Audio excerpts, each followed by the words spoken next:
Hi, guys. How are ya? So we've got more of Ungifted. We're getting towards the end. Not too much more left. Unsorry. Noah Euclid, IQ 206. For all the 800 million videos on YouTube, you had to figure there were at least another 800 million that never got filmed. YouTube had its conundrums too. A, the best stuff comes when somebody does something awesome. B, awesomeness is unpredictable, so it isn't practical to have a camera in hand at all times to capture it. Me being the hero of the Valentine dance, for instance. One day it might be possible to hardwire a person's optic nerve to a tiny memory chip implanted in the base of the skull. You'd just need a simple internet connection to upload the images to YouTube. With our best minds focused on curing diseases and stuff like that, I wasn't holding my breath. Speaking of the dance, Friday night had not been kind to old Tin Man. Oh, the scratches could be buffed out, the dents repaired, and the broken forklift arm reattached again. But the motor that ran the lift mechanism had suffered permanent damage, and Oz said our budget for new materials was exhausted. Abigail was distraught. But if we don't have a lift mechanism, we'll have to withdraw from the competition. This prospect had JC so stressed out that she started talking about South American butterfly migrations. If anyone knew more random facts than me, it's JC. But today, it was getting on my nerves. My blunt trauma exterior epistaxis is better. Thank you very much. Who cares about your dumb bloody nose, Abigail snapped. I care, I shot back. It really hurt. I didn't see any of you guys single-handedly rescuing Tin Man in the riot. For some reason, I was getting no credit at all for sacrificing my body. If it isn't on YouTube, it might as well never have happened. More like you caused the riot, put in Latrell sourly, when you jumped on everybody from the top of the DJ booth. It wasn't a jump, I explained through clenched teeth. It was a takedown. It was a textbook wrestling move. Chloe turned to Donovan. Your two friends named Daniel. Why did they do that? Why would they want to mess with our robot? Donovan shrugged. A lot of kids have an attitude about the gifted program, and those guys definitely have an attitude now that I'm in it. Look at this place. Hardcastle's an ancient ruin compared to here. They've got about a 16th of the stuff we do. They may call us nerds, but it's pretty cool having your own robot. Didn't agree. A robot wasn't cool. It was just complicated, like the Lego Star Wars Imperial Snowwalker. Consumer Reports said that not even a genius could put one together. They were wrong. I'd already assembled 6. In my opinion, having a robot was a lot less interesting than having a riot. Riots were unforeseeable and chaotic, very YouTube-like. Oz tried everything to get money for a new motor. He requested funds from the athletic budget, but he couldn't convince them that Tin Man was more important than badminton. He even took apart his own lawnmower in the hope that the engine could be the right size. It wasn't, and now the lawnmower won't go back together again. Latrell has to go to his house to fix it. Couldn't we raise the money, Chloe pleaded? Sell candy bars or something? We can't drop out. Oz shrugged unhappily. There's simply not enough time to set up something like that. The robotics meet is in 3 weeks. Donovan was even quieter than usual during the entire class. Tin Man's outer shell was completely covered in graphics by now, so there was nothing for him to do but drive. And with the lift system inoperable, there was no sense driving the robot anywhere. Finally, when the period was over, he gathered us in the hall. I think I found a spare motor. Abigail began jumping up and down. What? Where? In the custodial office, he explained. It runs one of the floor polishers. You'd know better than me, but I'm pretty sure it'll fit Tin Man. How did you reach that conclusion? I inquired. Did you measure the unit itself, or are you thinking of the size and location of the key components and connections? I guessed, he admitted a little sheepishly. We stared at him in amazement. After all, we were the ones who had created Tin Man, not Donovan. It had taken design, programming, electronics, hydraulics, pneumatics, and mechanical engineering. No guessing. Donovan explained, there are 2 ways it can go. It can either fit or not fit. A probability analysis, I mused.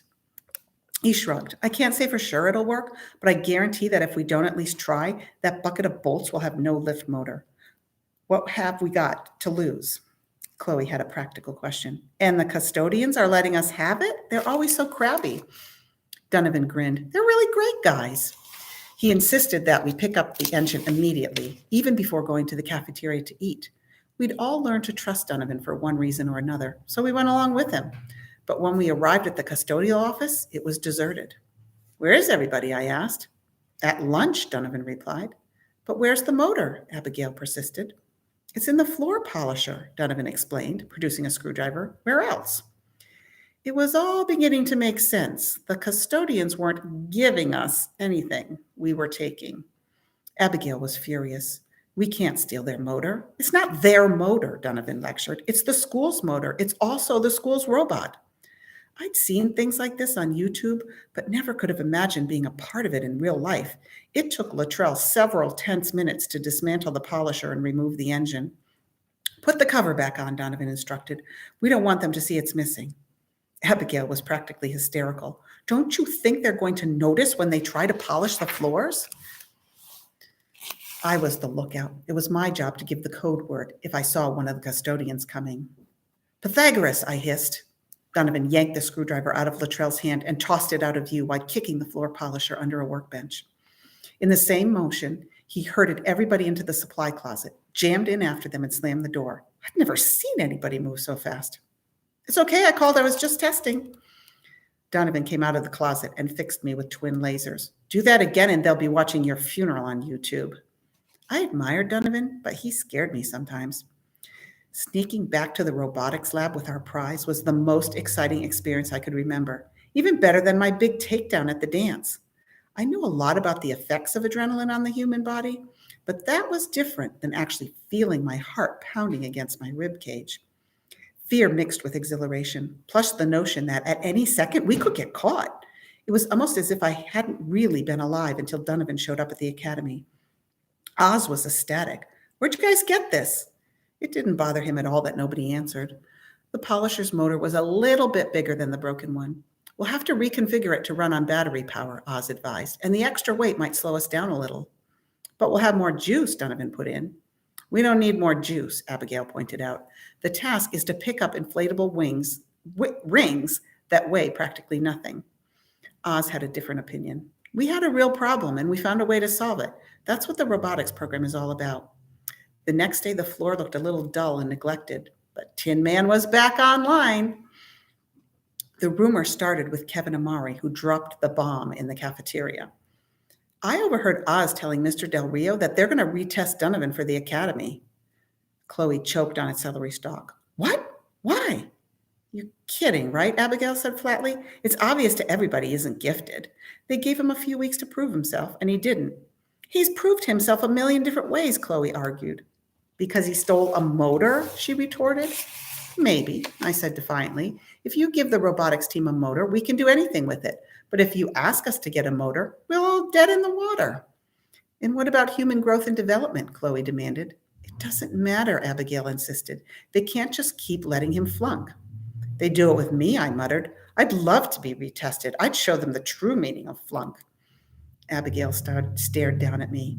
Come on, you can't seriously be saying that you don't see any difference between Donovan's situation and your personal weirdness?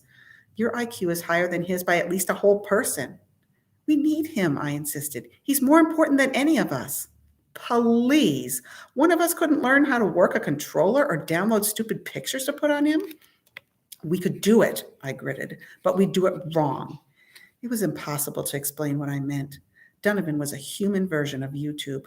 Click on him and you might get Einstein eating a banana, or a heisted motor, or a robot driver, or a human growth and development credit. It was like rolling a die with an infinite number of sides. Chloe looked thoughtful. Maybe he'll pass the retest. There was an awkward silence at that idea. It went down like a lead balloon. He's working really hard, she argued. You know, for him. Exactly, Abigail was triumphant. His grades are awful. He might be trying, but what does that mean? That this is the best he can do? You don't have to look so happy about it, I told her. What about his science project, Luttrell suggested. He's burning the midnight oil on that. Right, Abigail agreed sarcastically, Googling dog facts and taking pictures of the family pet. Kevin had a suggestion. We could ask Oz to delay the test. at least until after human growth and development. And by then, the robotics meet will be done too. Chloe was annoyed. A little selfish, don't you think? Besides, Luttrell told him, big-time colleges bench superstars who are household names because their grade point averages drop below 2.0. He's toast.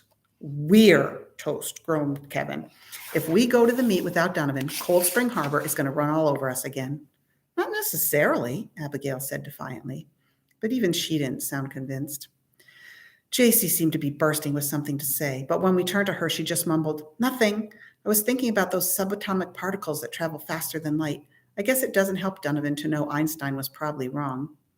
He could study, Chloe suggested, and when snorts of laughter greeted this, she added, we could help him study. Or, I put in thoughtfully, one of us could take the test for him and make sure he passes. Oh, right, scoffed Kevin. Like no one's going to notice it's the wrong person. The test is on a computer, remember? All we have to do is gain remote control of his mouse and change just enough of his answers to put him over the top. Abigail was horrified. That's cheating. Do you know how much trouble we could get into for that? I was intrigued. How much? In my case, they'd probably just take the opportunity to give me extra credit. The whole system was against me. If you get caught doing something like that, Abigail warned, voice rising, it would go on your permanent record. You'd never get into Stanford or MIT with a black mark like that. Really? I asked. Abigail rolled her eyes. For you, they'd just add 20 grand to your scholarship. Chloe shook her head sadly. I feel bad for Donovan. He's a really good person. I got mad at him at the dance, but now I know he was only trying to protect me. I wish we could help him. You know, legally. I realized something about Donovan then. We were two sides of the same coin. He was struggling to stay in the gifted program, and I was struggling to get out. Untested, Donovan Curtis, IQ 112. Noah Euclid gave Daniel Sanderson a black eye at the dance on Friday night. It happened when Noah did that WrestleMania dive from the DJ's speaker tower.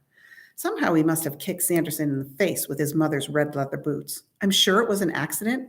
Noah wouldn't hurt a fly. Technically, it was all my fault. I'm the one who turned Noah onto YouTube, and that's where he discovered professional wrestling. I didn't feel bad, though, because Sanderson totally had it coming. My only regret was that Noah hadn't gotten Nussbaum with the other foot. Trust me, I didn't hear any of this from the Daniels themselves.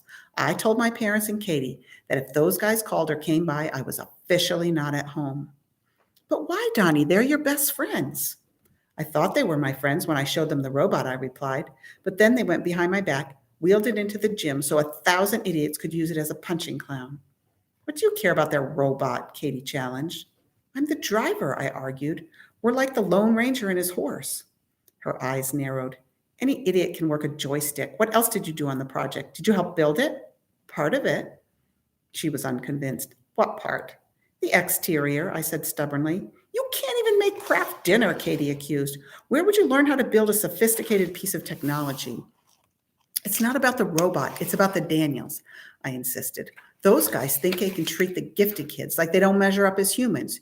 You can't push people around in front of a dozen chaperones. So they took it out on Tin Man. I'm not talking to them. Mom respected my wishes.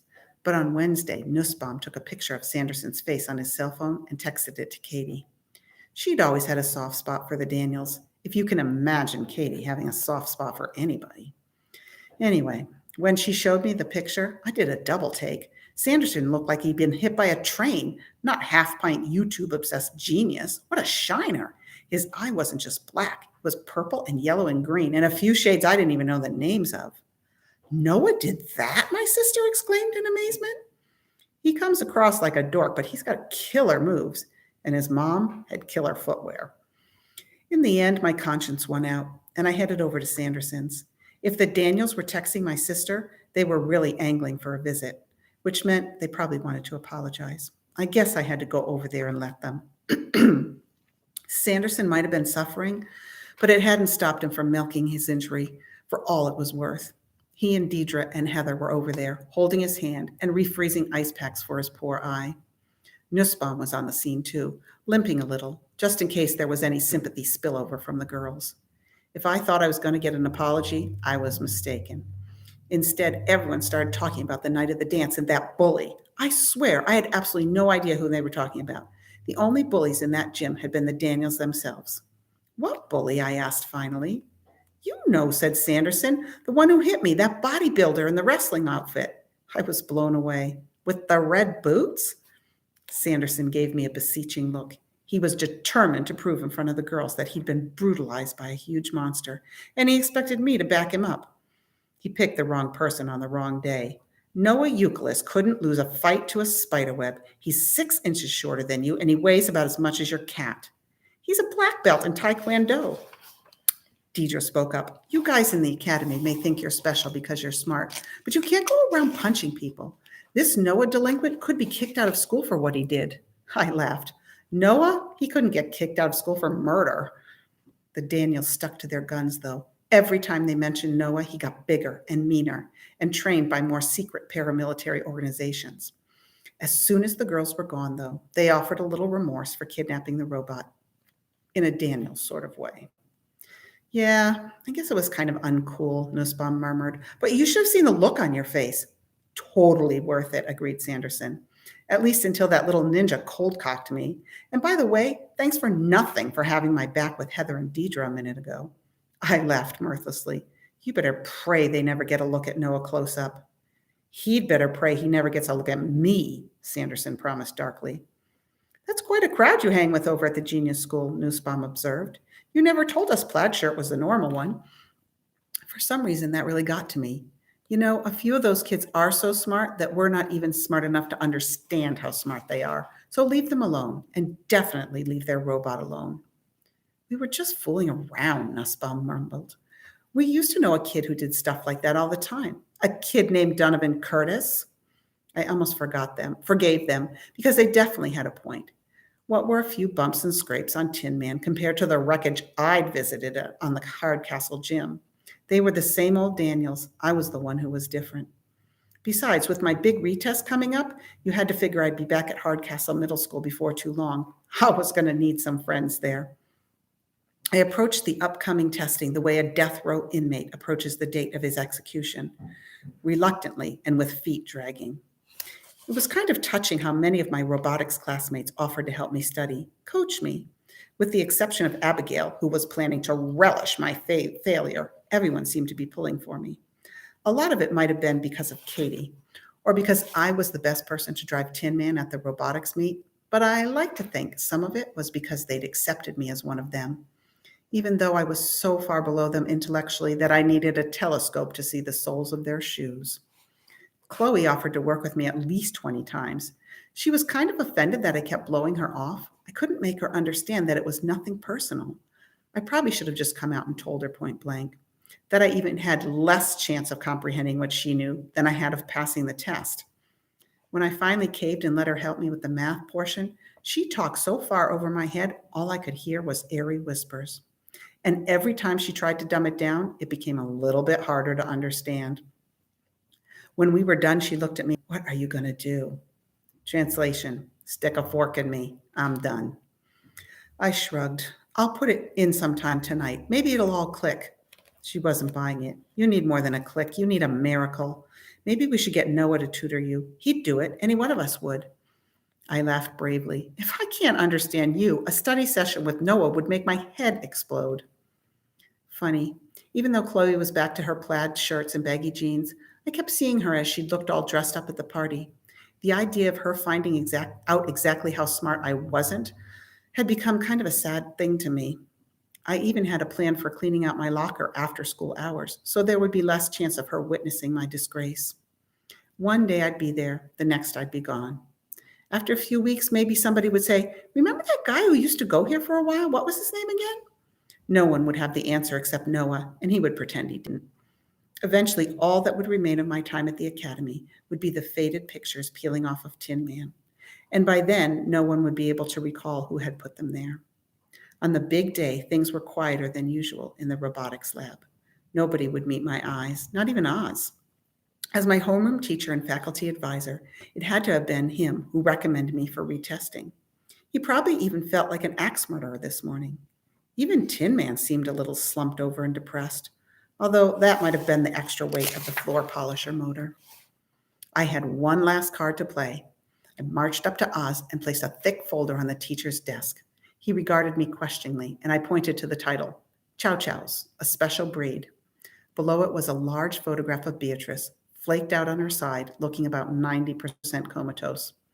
To my long list of regrets, I should add the fact that I had waited to take the picture until she was too far gone to be alert and alive. My science project, I announced. Shouldn't this go to Mr. Hallman? He asked. I thought maybe you could hand it in for me, I explained lamely, since I might miss science today while I'm taking the test. My pathetically desperate Technicolor hope was that he'd see this fabulous project, realize that I was working my butt off, and cancel the retest. But he didn't even open it. Sure, he said very absently, and glanced at his watch. Noah drifted by the desk. Good picture, he commented. Interesting idea to use a pregnant dog. The earth lurched. Pregnant, I rasped. Beatrice? Of course, the young genius pointed out the features that had gotten by me and my entire family. Note the distended belly, the prominent nipples, and the languid posture. Weren't you paying attention in human growth and development when we compared human pregnancies to those of other mammals? I couldn't even respond. I was so shocked by this news. Wait till Katie got a load of this one. Her tank commander husband was expecting not one blessed event, but two. Brad's sainted mother must have let Beatrice run wild, and look what happened. Later, when the dog started acting funny, Fanny had dumped her on us so she wouldn't have to take the blame. My project, the one that was going to prove I belonged at the academy, didn't mention a single word about pregnancy, so it was all stupid. I snatched up my folder. I just need to make a few last-minute adjustments. At that moment, the PA system crackled to life. Mr. Osborne, would you bring Donovan Curtis to the library? 10 minutes, I pleaded. I don't know if the voice heard me, but the announcement continued. Immediately, please. That's where it was going to happen, the library. They would sit me down in front of a computer and feed me questions. I didn't have the answers to them.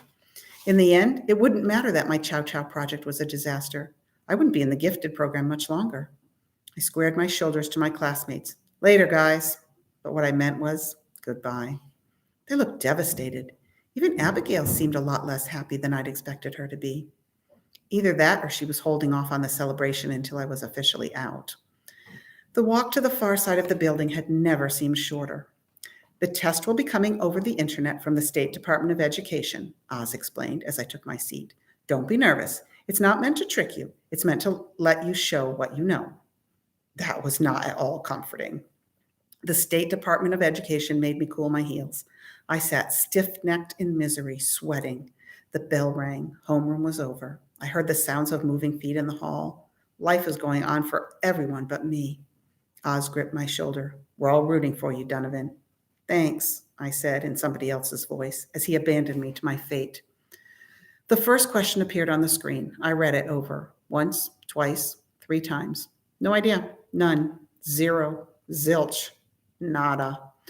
Of course, I had known this was coming, but somehow you always hold on to hope. Nobody was perfect. Maybe they'd give me the wrong test, like for 2nd grade remedial. It was possible. But no, this was a real thing, and I looked into those words and numbers and symbols that meant absolutely nothing to me. I could almost see Dr. Schultz waiting at the front door of Hardcastle Middle School. It wouldn't take long for him to find me there. I felt the icy water that had surrounded James Donovan in 1912 and the suction of the sinking Titanic pulling him under. James had resisted, but I didn't have the strength. I was going down.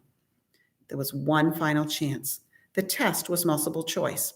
I had a 1 in 5 shot at being right. It wasn't much, but at least it was something. I took hold of the mouse to make my first fatal selection. Then something strange happened. As I moved the pointer towards box B, the small arrow changed direction and traveled on its own to check box C. I stared, thunderstruck. Was there a problem with the computer? Just my luck. On top of all the things that were stacked against me, I was taking the test at a broken workstation. Although, come to think of it, I was just as capable of getting the wrong answers on my own without any help from a malfunction.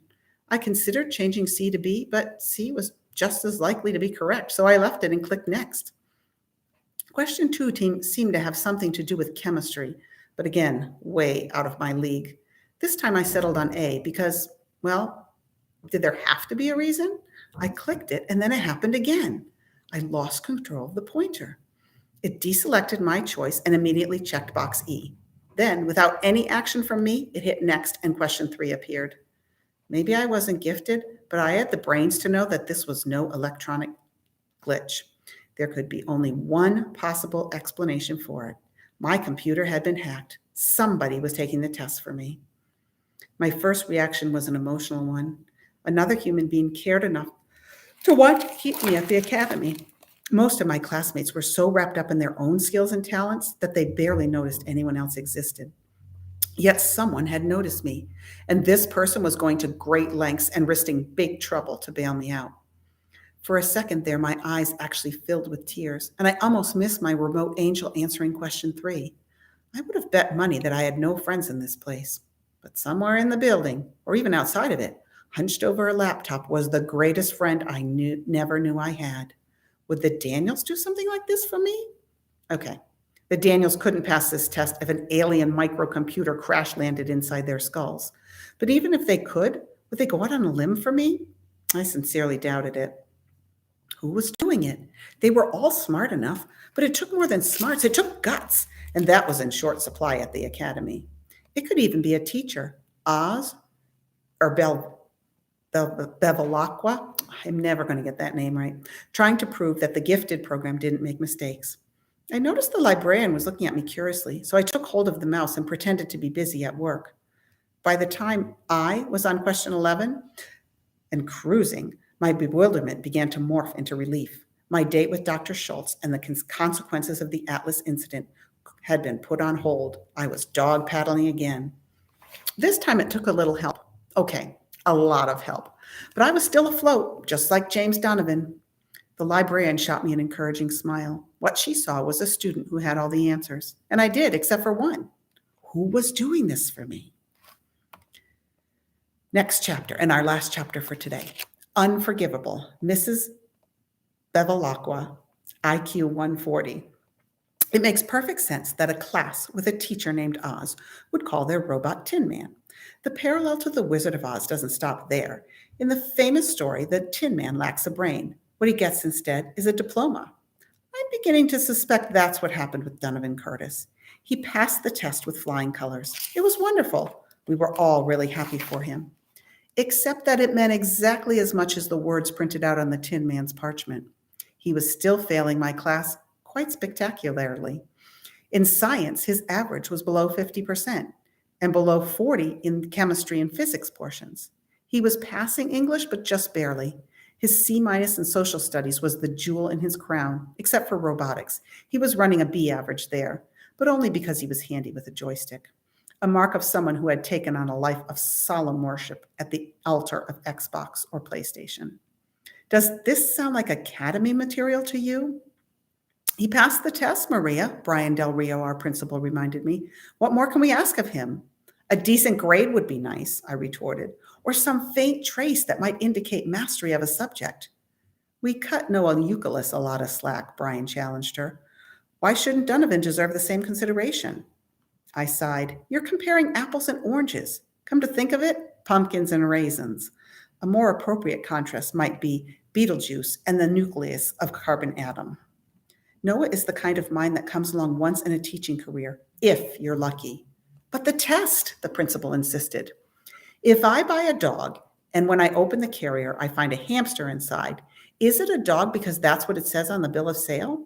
My powers of observation and reasoning trump words on a piece of paper. I don't know how he passed the test. I only know that he couldn't have. Brian was adamant. He ran this place by the book. Donovan had passed and he was in. Everyone was covered, especially the principal. If there was blame to be assigned somewhere down the line, none of it was going to fall on him. And it had to be in Brian's mind that Donovan had solved the human growth and development problem by providing his pregnant sister as a lab rat. Now, there was an oversight that would have resounded with the parents. I couldn't fault him for being ungrateful for a solution. For being grateful for a solution. Parents can get ugly. Parents of the gifted can be positively militant. What did I fault him for? Was allowing that gratitude to blind him to the truth about Donovan. Perhaps he thought it was harmless to harbor a mediocre student in the academy, but that student was diluting the standards of the gifted program for everybody. Not to mention that Donovan was learning absolutely nothing here. He was entitled to his real education at his own level. My colleagues seemed to be taking their lead from Brian. If the principal wasn't worried, what concern was it of theirs? Of course, they knew that Donovan wasn't exactly acing their classes, but hey, he'd passed the test. It was as if they believed the test was an infallible super being that had descended to Earth on a great space ark surrounded by thunderbolts of perfection. Oz was the last bastion of sanity left in the building. He'd known from the beginning that something wasn't right about Donovan. He was the one who'd asked for the retest. Surely he wasn't complacent enough to put aside his teacher's instinct just because of a test score.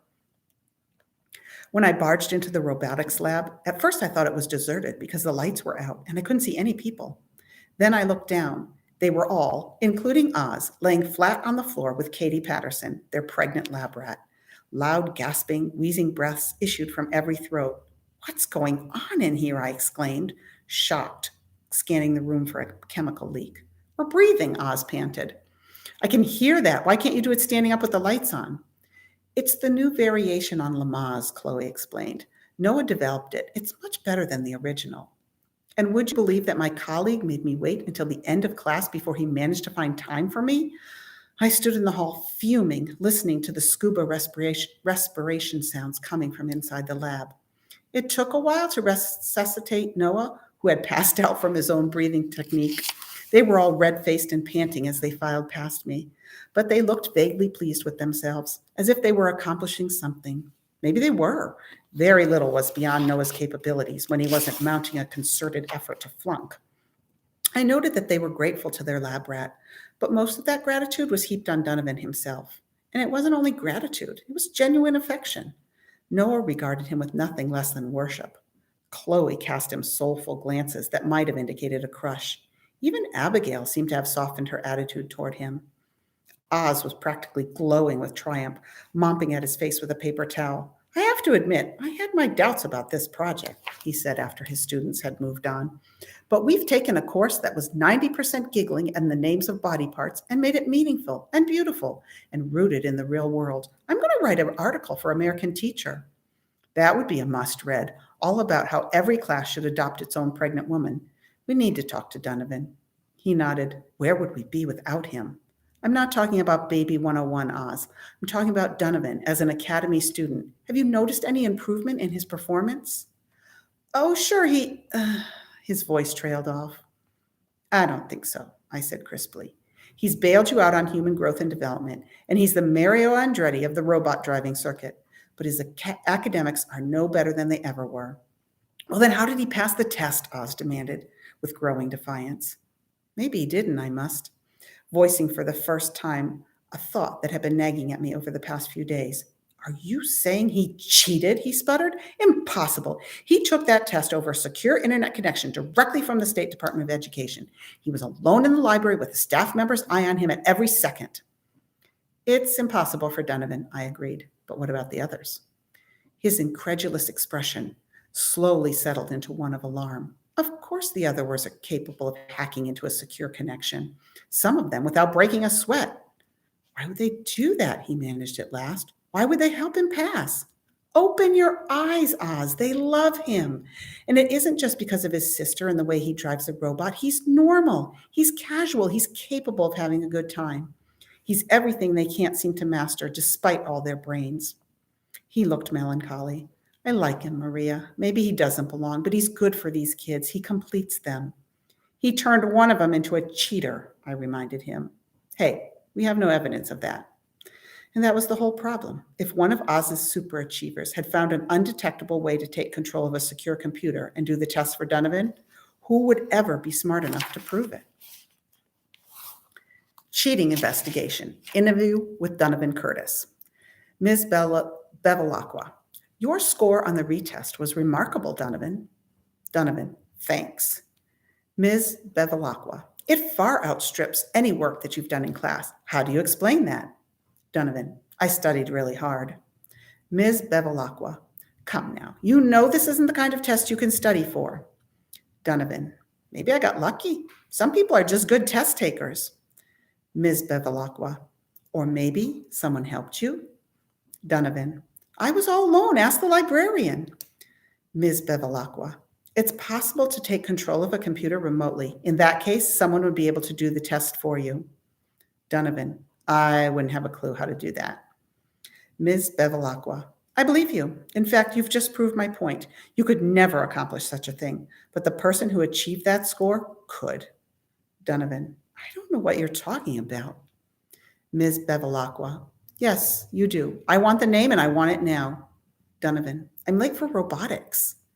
Ms. Bevilacqua, you realize that we're talking about cheating here. Donovan, you know the kind of kids in my class who'd risk that kind of trouble to help someone like me. Ms. Bevilacqua, perhaps nobody, but to help the brother of a living, breathing human growth and development credit? So who do you think was the one who helped him? I have my thoughts. I think it's Noah, but you never know. But definitely, I think someone did. So I will see you guys on Monday night. See you later.